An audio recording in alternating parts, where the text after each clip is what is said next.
농지는 다른 토지와 틀리게 소유권 이전을 하려면 농지 취득 자격 증명서를 발급을 받아야 됩니다. LH 사건 때문에 농취증 발급이 좀 어려워졌다 이런 내용 많이 들으셨어요. 근데 오해하고 있는 부분들이 많습니다. 통작거리 30km 이상이면 나오지 않는다. 농지를 여러 명이서 매수할 경우 나오지 않는다. 또 농림지역인 경우 1000제곱미터 이상인 경우만 나온다. 이 세 가지 경우를 많이 착각을 합니다. 사실 그럴까요? 오늘 이 세 가지에 대해서 확실하게 해답을 드리도록 하겠습니다.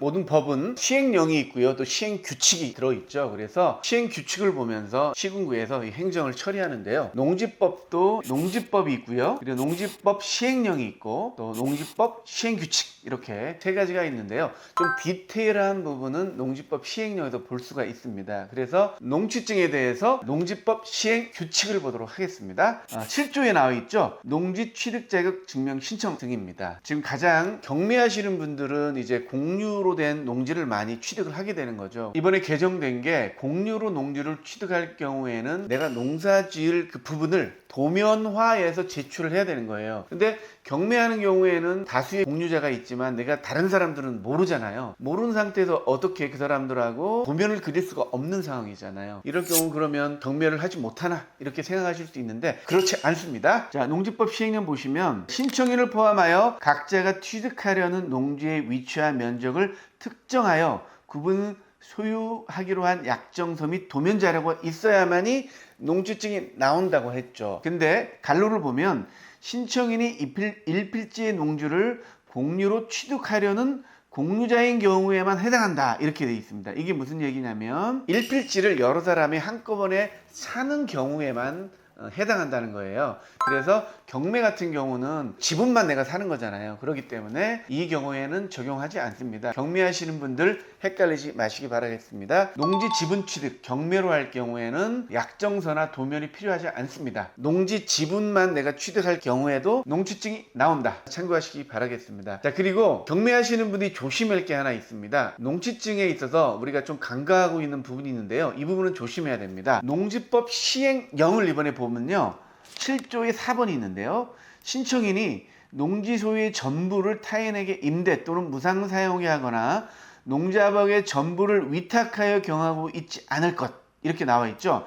만약에 내가 농지를 소유하고 있어요. 근데 모든 농지를 임대차하거나 사용대차하거나 전부 다 위탁 경영할 경우에 이 사람한테는 농취증이 나오지 않는다는 겁니다. 왜 그러냐면 농지를 내가 갖고 있지만 농민으로서 어떤 의지가 없다고 판단되는 거예요. 상속받은 농지라든지 이런 분들은 직접 농사를 안 짓잖아요. 이런 분들은 새로운 농지를 살 때 농취증이 나오지 않습니다. 이 점 명심하시기 바라겠습니다. 자, 그리고 두 번째입니다. 농림지역 매수에 관한 것. 이거 실무자들도 굉장히 헷갈려 합니다. 그래서 제가 농림부에 그 질의 요청을 해놨는데요. 농지 불법 행위에 대한 제재가 강화된다. 8월 17일 법률 공포 후 즉시 주말 체험 목적 농림진흥지역 내 농지특이 제한된다 그랬죠. 이거를 어떻게 오해를 하냐면 주말 체험 용농은 1000제곱미터 미만만 가능하잖아요. 그래서 농림지역인 경우 1000제곱미터 이상만 가능하다. 이렇게 법을 해석하는 분들이 있는데 주말 체험 용농 목적이 아닌 경우는 뭡니까? 농업 경영 목적이잖아요. 그래서 농림진흥지역 농지를 살 수 있는 겁니다. 1000제곱미터 이상을 살 수 있는 게 아닙니다. 이 말씀을 왜 드리냐면요, 농지법 시행령 7조 2항의 5번입니다. 신청 당시 농업 경영을 하지 아니하는 자가 자기의 농업 경영에 이용하고자 하여 농지를 취득하는 경우에는 해당 농지의 취득 후 농업 경영에 이용하려는 농지의 총 면적이 다음 항목의 어느 하당에 해당하면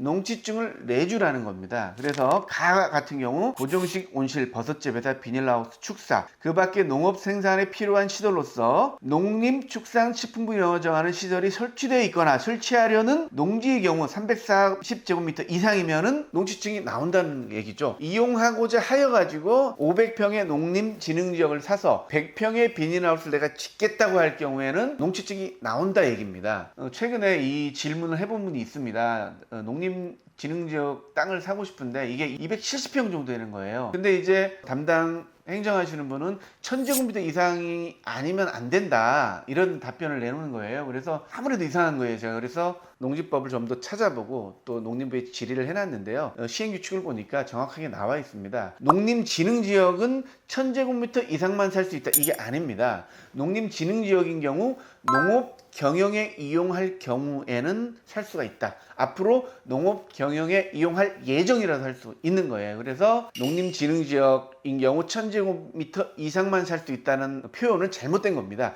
자, 그리고 세 번째는 뭡니까?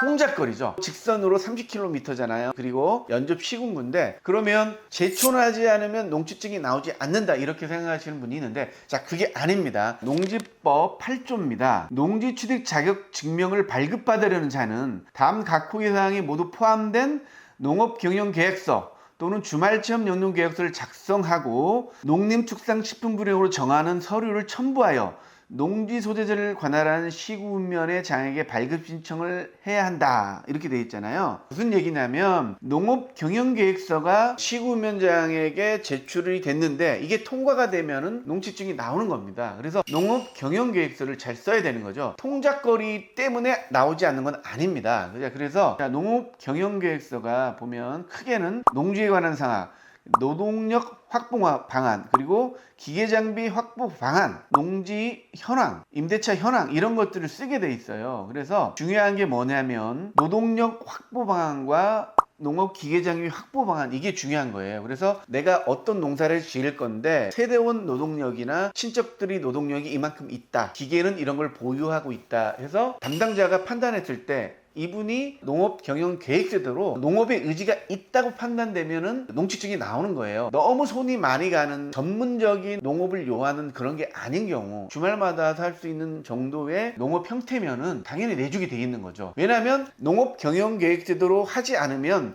처분 명령을 내릴 수가 있잖아요. 그래서 충분히 기회를 주는 거예요. 그래서 농취증을 안 내줄 이유는 없는 겁니다. 뭐 서울 사람이 제주도에 가서 농사를 짓겠다는 경우에 이 경우에도 나올 수가 있어요. 왜냐하면 그 현지에 친척들이 있고 노동력이 확보가 돼 있고 본인이 뭐 한 달에 한 번씩 가겠다, 아니면 한 달에 4번씩 가겠다, 비행기표를 증거로 보여주겠다, 이렇게 적극적으로 하면 그것도 나옵니다. 중요한 거는 영농계획서대로 농사에 의지가 있다는 걸 충분히 보여주시면 농취증이 나옵니다. 그러니까 통작거리 때문에 안 나온다, 이거는 오해입니다, 여러분. 그래서 영농계획서 작성이 중요하고요. 어떤 농사를 지을 건지 확실한 방안이 있어야 됩니다. 그래서 잘 모르시는 분은 텃밭 만들기는 책들이 있어요. 이 책을 참고하셔가지고, 아니면 진짜 농사 지은 분들을 찾아가가지고 어떤 식으로 써야겠구나, 방안을 가지셔야 돼요. 그래서 영농계획서를 잘 쓰면 행할 의지가 충분하면 담당자가 일단 농취증이 내주는 거죠. 나중에 처분 명령을 할 수 있기 때문에 일단 내주는 겁니다. 그리고 행정하시는 분들은 서류가 중요한 거예요. 오케이 된다면 안 내줄 이유가 없는 거죠. 농지법 시행령을 보면 다음 각 호의 요건에 적합한지 여부를 확인하여 이에 적합한 경우에는 신청인에게 농지취득 자격증명을 발급해야 한다.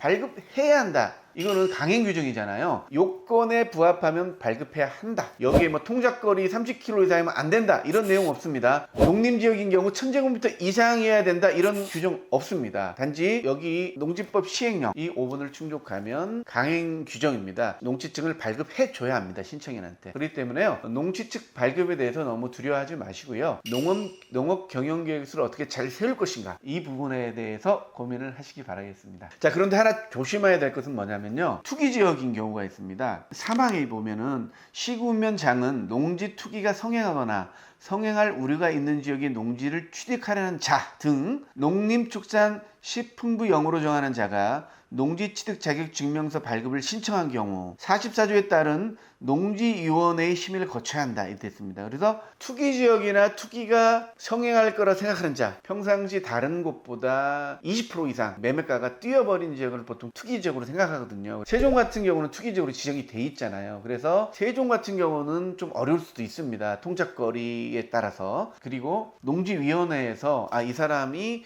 투기하려는 것 같다라고 판단할 때는 농취증이 안 나올 수도 있다는 것, 이 점을 제외하고서는 영농계획서만 제대로 작성하고 내가 그렇게 할 의지가 있는 경우에는 강행 규정입니다. 신청인에게 농취증을 내줘야 한다. 이렇게 농지 취득을 까다롭게 한 이유는 뭘까요? 농지의 가치가 앞으로 더 귀해지기 때문입니다. 이렇게 소유를 제한함으로 인해 가지고 땅값이 급등하는 걸 좀 막아보려는 이런 보관도 있는 겁니다. 그렇다면 사실은 앞으로 농지가 반대급부로 상당히 가치가 있겠구나라는 생각 들지 않으십니까, 여러분? 금리도 올라가고 있고 경제 상황도 굉장히 민감한 상황입니다. 땅이라는 거는 가장 안정적입니다. 그래서 지금 같은 경기 침체기에도 거의 떨어지지 않은 상황이고 어떤 지역은 또 올라간 지역도 있잖아요. 그렇기 때문에 안정적인 재산 형성을 원하는 분들, 토지 사는 것, 그리고 농지 같은 경우는 도시농구로 내가 활용하면서 제가 힐링할 수도 있고요. 그리고 상속을 통해서 한 집안의 터전을 이게 마련할 수 있는 좋은 기회니까요. 어떤 확신을 가지고 농지 구매 한번 고려해 보시기 바라겠습니다.